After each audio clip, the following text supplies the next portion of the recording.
broadcasting live from Houston, from the space city to the world. You are watching Now Media Television.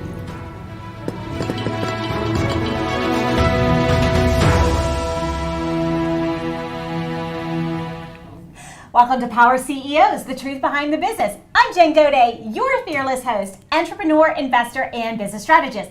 Why are we here? Because iron sharpens iron, and when we bring successful entrepreneurs to share what's working in business and even some of the challenges or what's not, what we are able to do is learn and grow.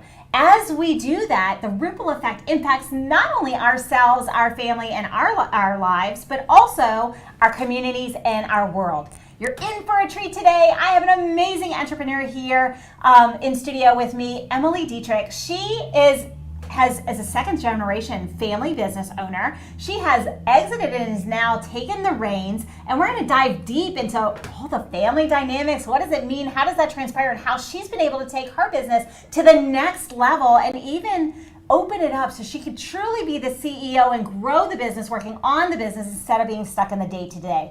Welcome to the studio, Emily. Hi, Jen. It's fabulous to be here. Absolutely. Well, you heard what we're starting with. We're going to talk about all things. Give me all the details on family business. I will say family business, amazing, but it definitely comes with a lot of challenges. So it's a beautiful thing to work with family. I've been working in my family business from the very beginning. We literally started in the family garage 25 years ago. It was a, full family enterprise. My parents started it. And then several years ago, my father unfortunately passed away. So then I stepped in with my mom, and we've been business partners ever since. About 3 years ago, I officially took over the business, and that came with more surprises than I ever anticipated.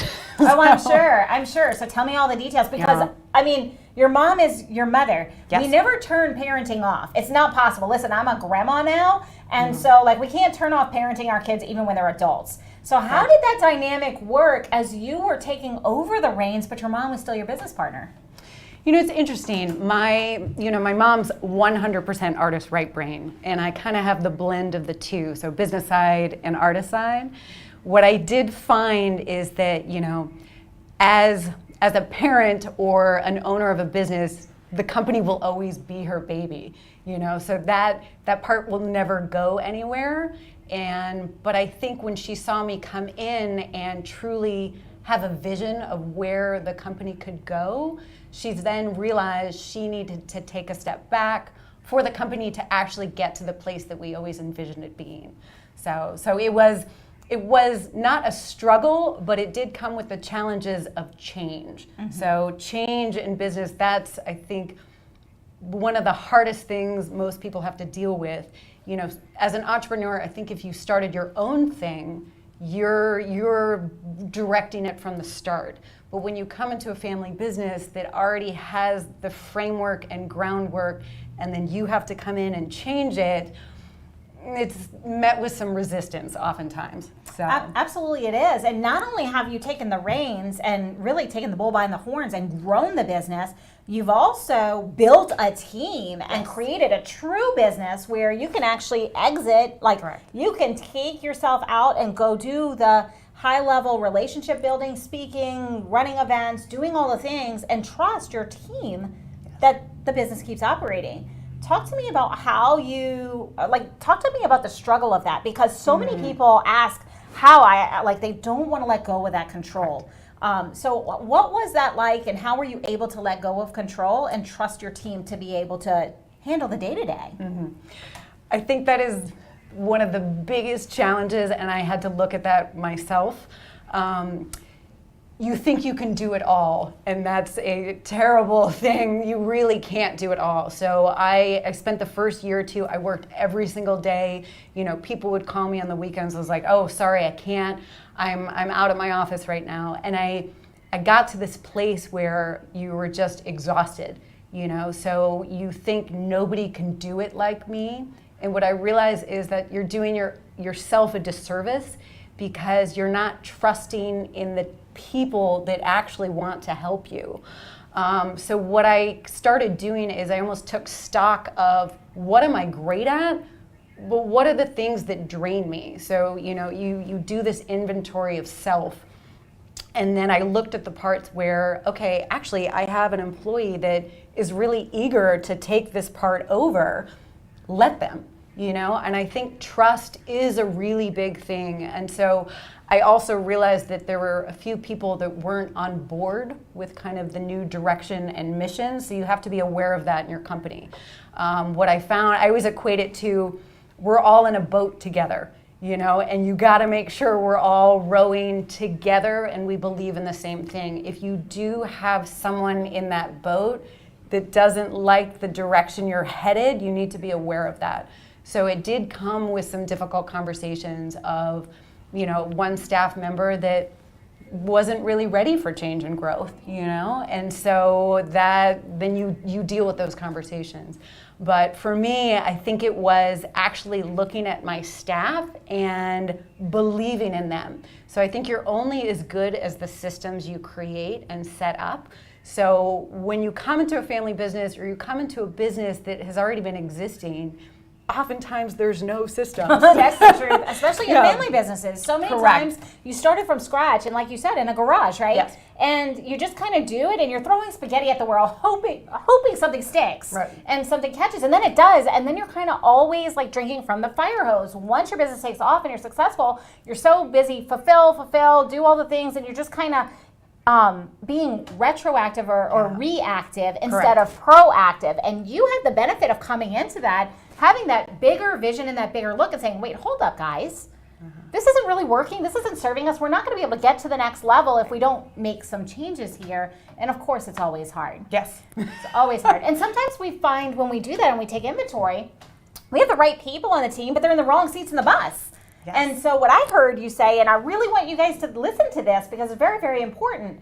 What she did was take stock of who was on her team and what she was doing, all the things she was doing, and what didn't really light her soul on fire or what she wasn't really great at, and found team members who really wanted to take that over. And so she let them take the things that weren't her zone of genius or the things that were really in her expertise level. And by doing that, she was able to free up her time as the entrepreneur to grow the business.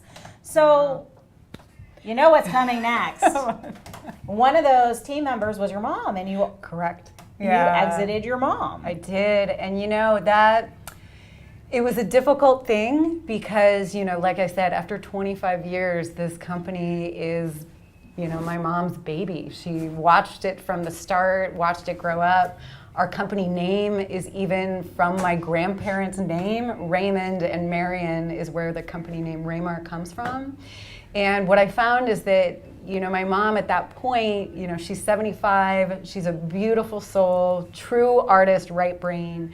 But I found she got more stressed as the business kept growing. And so it was really to the point of, you've earned being able to retire, and I think it's very difficult for people to, think ever leaving.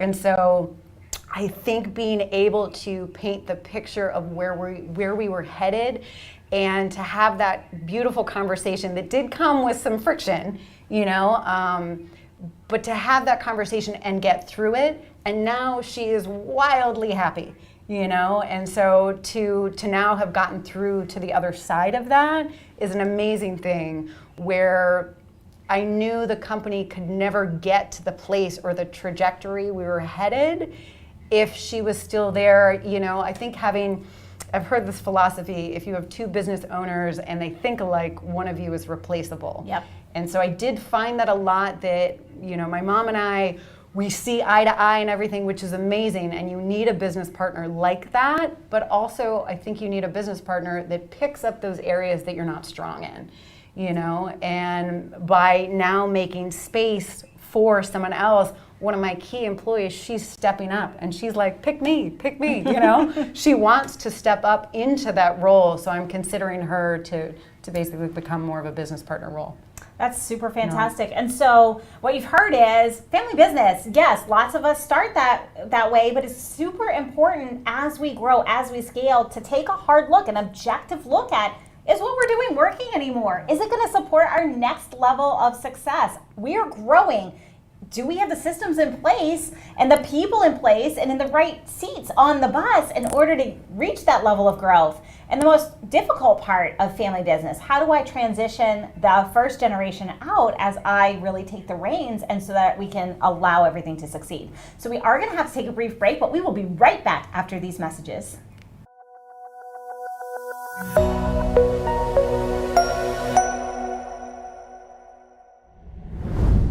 Welcome back to Power CEOs, the truth behind the business. If you're just tuning in, go to nowmedia.tv, click on shows, and go to Power CEOs and catch the first segment. Why?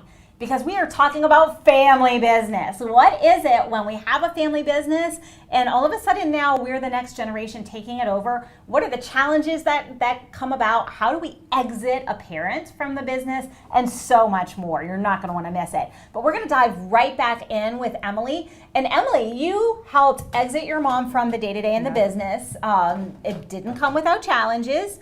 Have you yourself thought about exiting the business?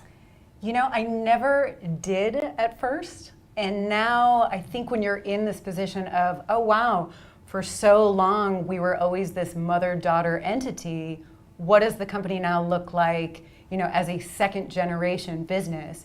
And I think as I continue forward and see where the business continues to grow and the other things it wants to expand in, I realize that there's probably an exit for me now.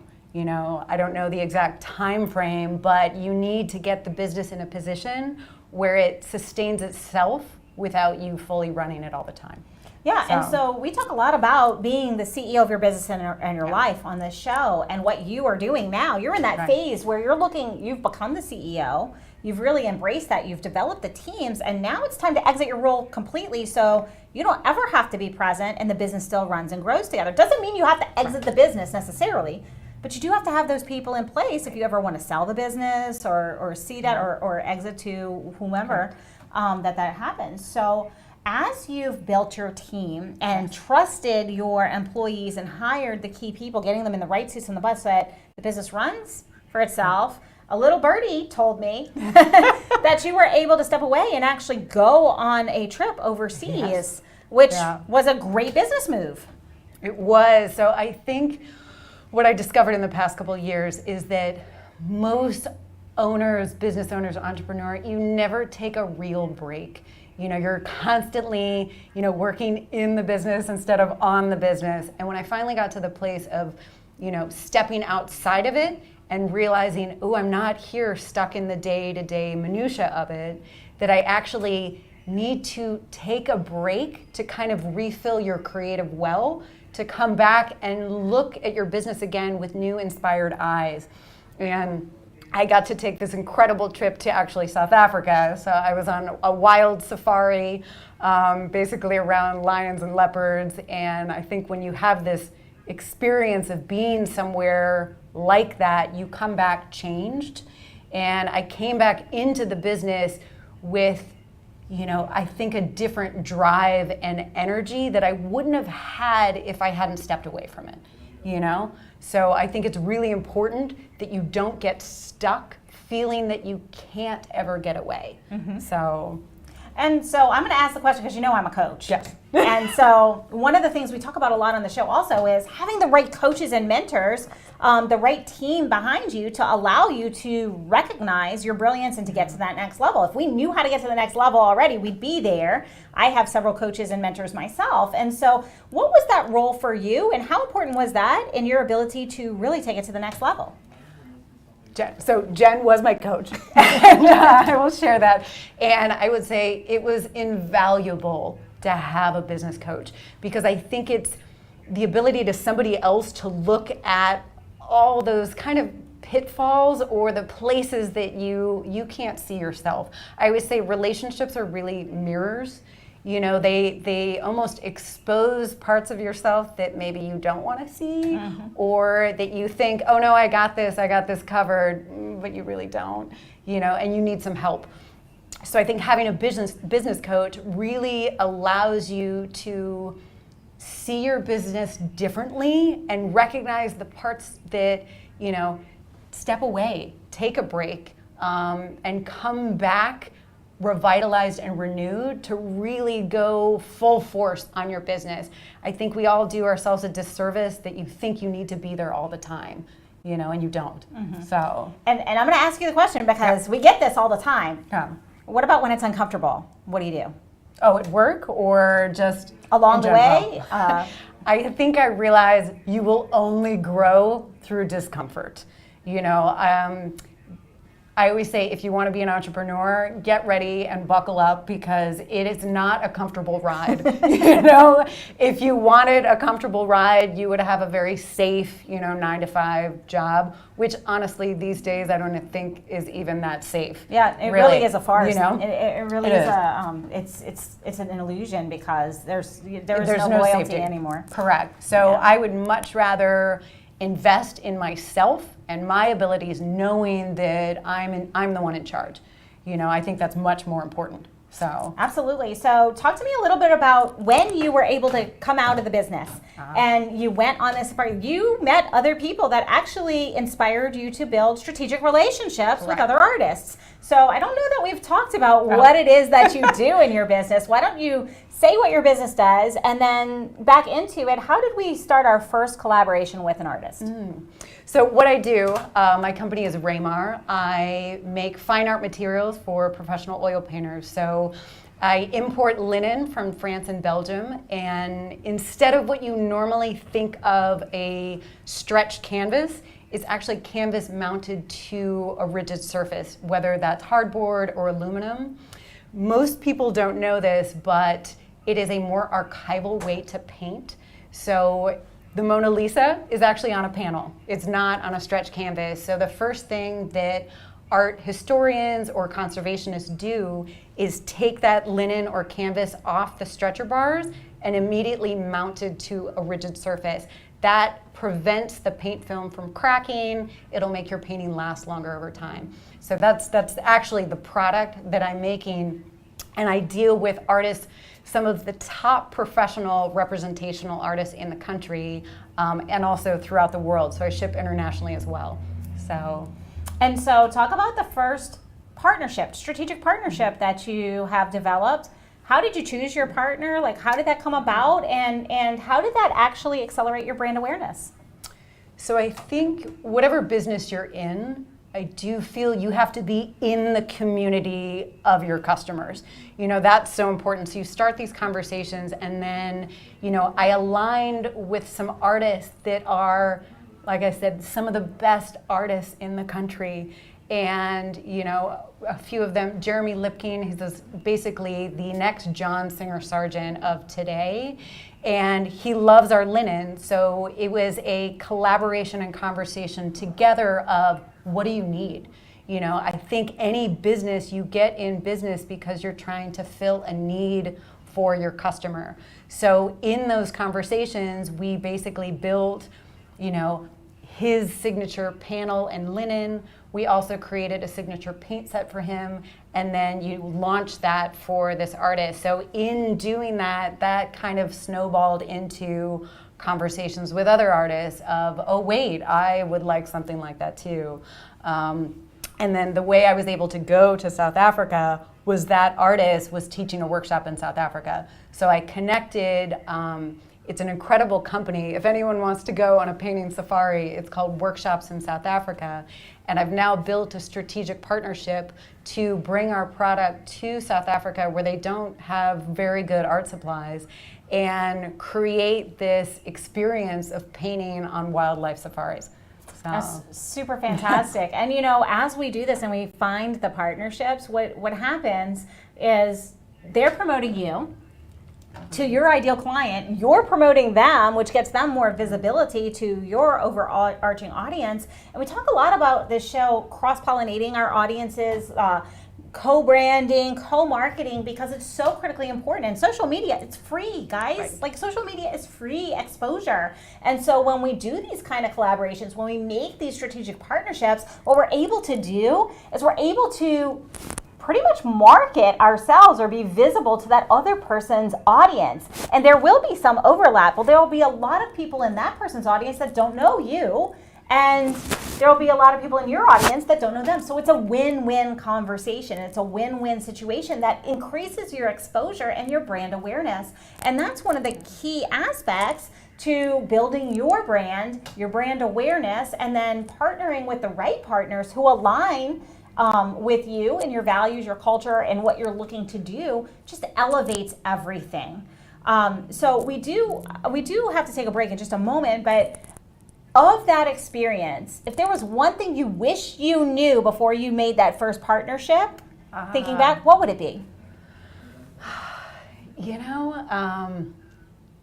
What I knew, going into it, I think I actually would have done more social media connected to it, because I think you create these partnerships and don't even know how big it could be, or realizing that there's other people out there that really do want to help you. So as an entrepreneur, oftentimes you don't want to ask for help. Mm-hmm. You don't want to reach out to your network, but they're actually there wanting to help you. So I almost wish I had just reached out sooner. To be honest, I think there's so many times that I realized there were connections that I could have done something with, but maybe you shied away from it, or maybe you weren't confident on social media. You just have to start. I think that's the most important thing. And we hear that a lot. A lot of times people, they have an idea, they want to launch a business even, and they don't do it. They're like on that ledge and they're afraid to dive in, or they stick the toe and they go, nope, I'm not sure I'm ready yet. And 100% of the time when I ask people, what would you wish you had done? They wish they would have done it sooner. Because the unknown, it's scary. Like, the unknown is always scary, and that discomfort is where the growth is. And you said that earlier. So I think a great action from this part of our conversation is, what's uncomfortable for you? What is that thing you've been procrastinating because you're afraid to take that action, or you haven't dipped your toe in? And today's the day to do it. Because it'll never feel comfortable. There's never a right time, a right place. There's never it's never gonna be a perfect scenario, because it doesn't exist. This is life. But whatever's that uncomfortable thing that you've been procrastinating, yes, I'm a coach. You heard her, she's worked with me. Do it, do the uncomfortable thing, because once you do, a lot of times all of those fears were unwarranted. And it might be a little clunky at first as you learn through the process, but the reality is that creates that momentum that's going to take you to the next level. We do have to take a brief break, but we will be right back after these messages.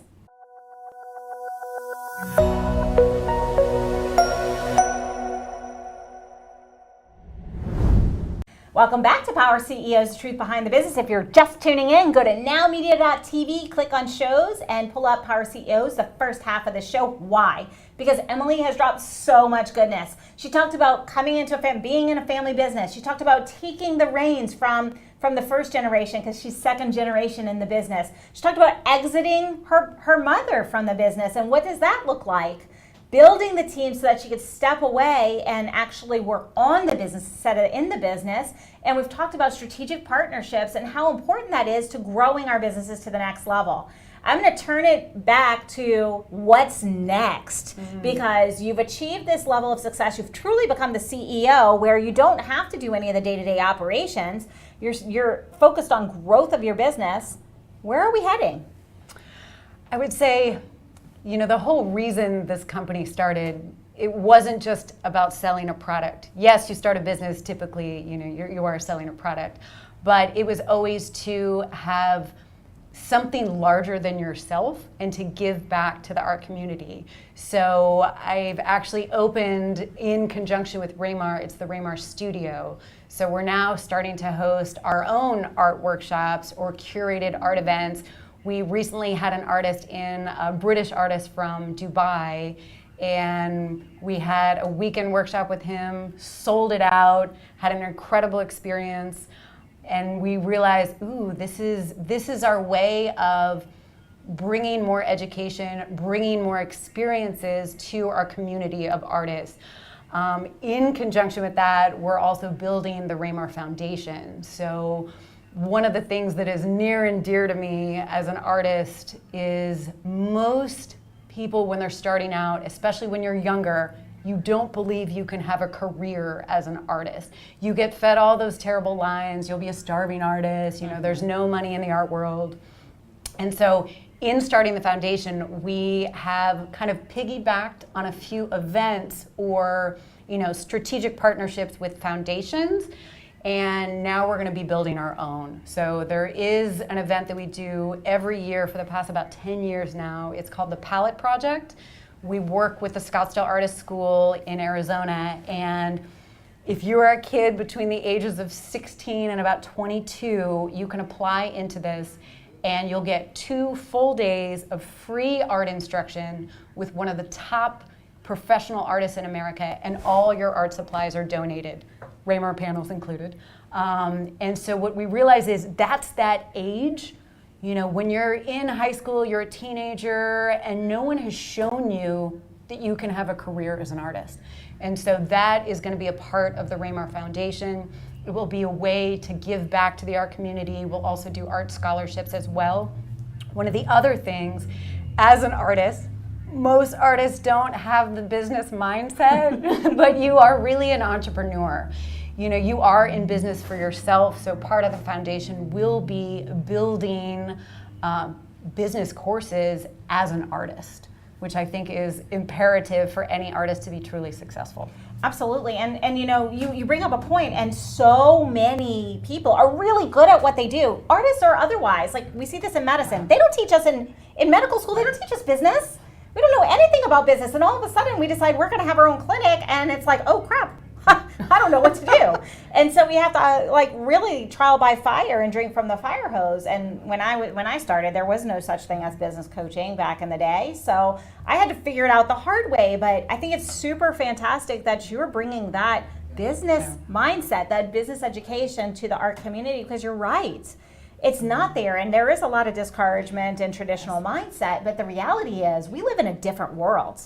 We live in a world where people do business with people, and we're shifting away. Like, technology is taking all the mundane tasks away from us. I honestly believe, and this is my opinion, this is Jen's opinion, no one else's opinion, is my opinion that we're on the precipice of a next renaissance.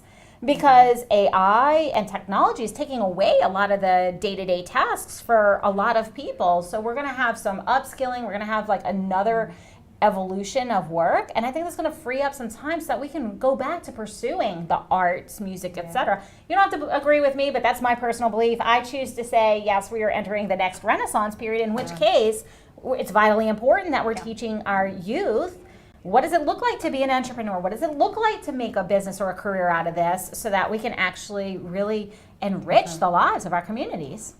Correct. Yeah, no one is taught that. I sure did not get that growing up. I wish I had. So I think that is really invaluable. And you're right, AI, it is changing the world right now. And I realize, rather than fight that, realize, where can it help you? Where can you spend your time on the stuff that is really important to you, the things that do light you up? And as most artists, it's the art. You just want to create, Our product actually was created because artists were making panels by themselves. It was always by hand, because there was nothing professional in art stores at the time. So artists would spend all their energy making their art supplies. Now you don't need to do that. We'll take care of it. But then there's the other side of the business side of your art. So spend your energy on the things that really fuel you. I think that's what I've learned over the years in stepping in as a CEO and building it up to then be a little more removed from it. You have to be doing those things that light your fire, Absolutely. So tell me about the day when you wanted to throw in the towel, because I know it's happened. It happens to all of us. Okay. And we don't talk about it enough. We all see the Instagram life. Everything's amazing. Everything's great. Nothing wrong ever happens. It's BS. If anybody tells you there's never a bad day, they're lying to you. We know that. Tell me about a day when you were like, I'm done. I'm overwhelmed. I just want to throw in the towel. What happened, and how did you lift yourself out of that? I think being an entrepreneur is sometimes talking yourself off the ledge. It is. It really is. And I went through this period of time where, growth is exciting and change and all the things that come with it. But I had this day, I remember, when we were going to have an art workshop in our warehouse, I have a 6,000 square foot warehouse, horrible concrete floors, and I thought I would take it upon myself to sand all the floors and concrete stain them. I could have gotten help, but at the time, I was having a very lean budget to basically make all the changes I needed to in the business. And I wish I had a picture of myself, but it was me out there belt sanding the floor, hair pinned up, frazzled. So I did that, and then it was like one thing after another. And I think it was, I would say have a good support system, of network of people. I think I had to come back to center of saying, what is my why? That's my biggest thing. So when you do have those days where you think, what am I doing? Or why am I spending all this energy? Is it worth it? You go down this rabbit hole almost. And I found when you pause, and I started meditating, which helps tremendously. But when you do have that pause and you can look yourself in the mirror and say, why am I doing this? What is the thing, the reason you wake up in the morning? And when I finally realized it wasn't just about me, it was about giving back and making the world a more beautiful place through art, then all kind of my troubles and worries just kind of seemed to melt away. I actually had a really impactful year. I had a major car accident, a TBI, basically I was T-bone car accident, and I should have taken time off, but I was so fueled by my mission that I went to work every day. And most people would say, ooh, you should, take a break, you're hurting. And it didn't even resonate with me that I wanted to take time off. I just wanted to be there because I was so driven by the direction that we were headed in. So I would just say, you have to ask yourself that question, why are you doing this? It's not, you have to ask that for yourself. Yeah, absolutely. And it's something that we do. And one of the things that we talk about with a lot of our coaching clients too, like my beginning of the day, before I get out of bed, before I do anything, why am I here on this earth? Why do I draw breath? I want to have an impact on the world. And I get in touch with that every single day before I get out of bed. I literally start with that. When you start with your why, like why are you here? Why are you awake? And then gratitude, like I'm so grateful that I'm, above the ground instead of 6 feet under. Like that might be the only gratitude I can come up with that day. Who knows? But, when you combine that power of your purpose and your why with gratitude that you have the opportunity, we get to do the thing that we love. We get to make money and have a lifestyle doing art or coaching or whatever it is that we're doing. We get to have that. And as entrepreneurs, it's so essential that we have that mindset, because so many times, like, there's a difference between business owners who are scraping by and true entrepreneurs who are willing to do whatever it takes to get to the next level and to truly see that vision and that purpose. But those of us who are true entrepreneurs, we focus on that, and anything that comes up, all those challenges, you sanding the floor, that I had a concussion last year too. I couldn't even sit up for a couple days. I couldn't. Wow. I have no memories for 6 weeks. Right. But the reality is I still was able to deliver because we fall back on our highest level of training, and I can't not show up for the people who I'm here to serve. And so we do a lot of things, and we're fueled by that adversity. And I think it's so critically important. It's what sets us apart from the people who never actually make it. And so if you're watching this is a writer downer. What is your why? Why are you showing up? Who are you serving, and how are you serving them? Because that strong purpose is going to drive you, and it's going to help you through even the toughest of times. And I know, Emily, you had some tough times last year. We know each other quite well. Yeah. And I know that sometimes, even with coaching, I pushed you way beyond where you wanted to go. She's a tough coach. But look at where you are now. Right. And so I'm going to ask you a question about kind of like, look at your last year. Because I know where you were, I know where you are now. Look at your last year and tell me, what was the pivotal moment for you? That really kind of that inflection point that set you on this curve? I would say really all the coaching with you was tremendous. And I think it was kind of near the tail end where I think it was really trusting my staff. I think when I saw all the hard work that I'd done, laser coaching is not an easy thing. So when you're in the hot seat, it's hot. Like you feel that, oh my gosh, it's kind of zeroing in on the things you need to fix, and you have to do it to get to the next level. So for me, I knew when I rolled up my sleeves and I actually did the work to then be able to sit back and watch the systems that I had set up and that they were actually working. So when I went away to South Africa, it was that time where I trusted my staff. I was out of the country, so I was reachable for a little bit. But to go away and realize the world didn't end. Yeah. Like the company still ran.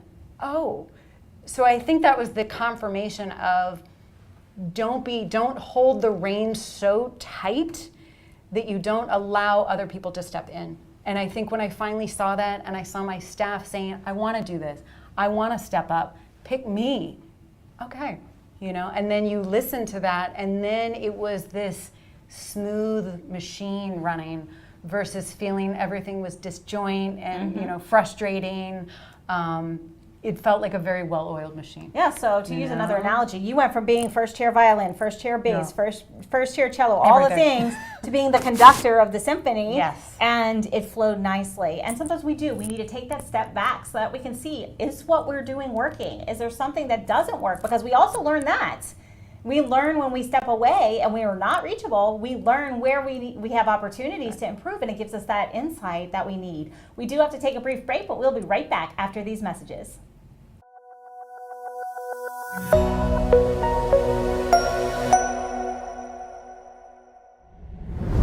Welcome back to Power CEOs, the truth behind the business. We are here with Emily. And Emily, I'm going to dive right into the burning question that I have now.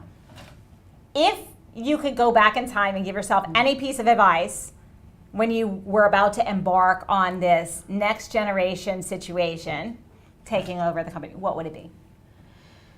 I would say seek out help first. I think the biggest mistake I made in the beginning was thinking I had to figure it all out on my own. You don't. There's all these people in the entrepreneurial space that are eager to share their knowledge with you, and I think I could have, either made less mistakes or gotten there much faster if I'd actually gotten out and connected with the entrepreneur community. There's amazing networks. I'm now part of a female entrepreneur club. You need to be engaging in conversations and not be afraid to share the challenges, that you're facing. Like I said, I think I always thought I'm one who didn't want to ask for help. And I think that is the worst mistake you can make as an entrepreneur or any business owner. You need help. You're only as good as the systems you set up and the network I think you're a part of. Absolutely, and sometimes we need to up-level our network as well, because what got us to where we are today is not necessarily what's going to get us to the next level. We have to always be, like, what I like to think about is I like to put myself in the room where everybody's more successful than me, because then I can be a sponge and I can learn, and I know I can add value to people. But if we're always in that kind of growth beginner mindset, it makes it easier for us to be vulnerable and say, hey, look, I need help with this. This is what you could support me with right now. And it's a sign of strength and courage when we actually reach out for support. We have heard that from several guests, the last several guests. Each one of them has said, ask for support. Don't be afraid to ask for support. So thank you for that. And now I'm going to ask you to support our viewers. So we have people who are on the ledge thinking they might want to be an entrepreneur, but they haven't taken that leap yet. We have people who have been in business for a while, but have hit that ceiling and can't figure out how to get to the next level. And we have people who are in scaling. What would be your advice, especially to those who are in family businesses? What would be your advice to the person stepping into that? Stepping into it. One quote that I do want to say before I forget is there's a motto that my company, we live by, and is actually the reason we started the company in the first place, is leap and the net will appear. Because I think you cannot solve all the problems before they've even happened. So I think you get into your own head and you think you have to have it all figured out. You don't. Sometimes you just have to leap and then the net will come. But I find everyone's kind of standing on that ledge and you're scared and you want to figure it all out and you want to have all the answers. You're never going to have all the answers. And when you do get all the answers, you're just going to get this next stage of problems or issues to deal with. For me, diving into a family business or any business, just don't be afraid. Or if you're getting into a family business, think of it. If you're stepping in like I was, you actually need to think of what is your vision with the company now. So I think it's really important to have this amazing foundation of the first generation, but then what is your legacy that you want to leave behind? That's when a word I resonate or ponder on a lot is legacy. Mm-hmm. How do you want to impact the world? So again, you can have products, you can have services, but at the end of the day, you're helping people. Mm-hmm. So when you're getting into a business, think about what is your mission? What is the thing you want to affect people with? And get out of your own head. I think of trying to be so scared or thinking you don't know what you're doing. Nobody knows what they're doing. Really you don't. And I think when I started to kind of back what we were saying of asking for help, when I actually started identifying myself as a learner, I just said, I'm just learning everything. It made me realize I don't know anything. Mm-hmm. And I'll always be learning. You'll always be actively learning. You'll always be asking questions. No question is stupid. But just go out, and the more connections and information you can get, the more there's no reason not to start your business. That's right. And what comes to my mind with what you said is imperfect action always trumps perfect inaction. Yes. If you're sitting there and you're worried about it and you're in analysis paralysis, you're waiting for it. There is no perfect time. There's never a perfect time or a perfect situation. It doesn't exist. This is the real world we live in. We're not on, reality television pretending that everything's hunky-dory. Like, we live in the real world, and there's always a reason why we shouldn't do it. But when our why and our purpose and our message is more important than the fear, that's when you're going to be moving forward. And imperfect action always does trump perfect inaction, because when we don't take action, we stay the same. True. Like this, right? Like this. It's true. Actually, I have a quote in my office, and it says, consistency is more important than perfection. Because I, as a perfectionist, artists tend to be perfectionists, that last detail and brushstroke. But you have to remember, it's better sometimes to just get it done, the first version, the first draft, and put something out there, and then take that feedback and then continue to evolve. But you'll get no feedback if you don't put something out there first. So I would say that if you have a product, an idea, or service, just put out the version 1.0. Don't worry so much that it has to be perfect, but get started. Otherwise, I will tell you, someone else will probably jump in with that idea. That's right. We can have all the best ideas in the world, but if we don't do anything, it never sees the light of day, or someone else creates it. So we're all about action here. Yes. And so you've brought a lot of value. You've had a lot of pieces and nuggets of information. But knowledge is only a tiny part of the equation. So my viewers know that action is where the magic happens. What action step would you give to the people out there who are listening and viewing today?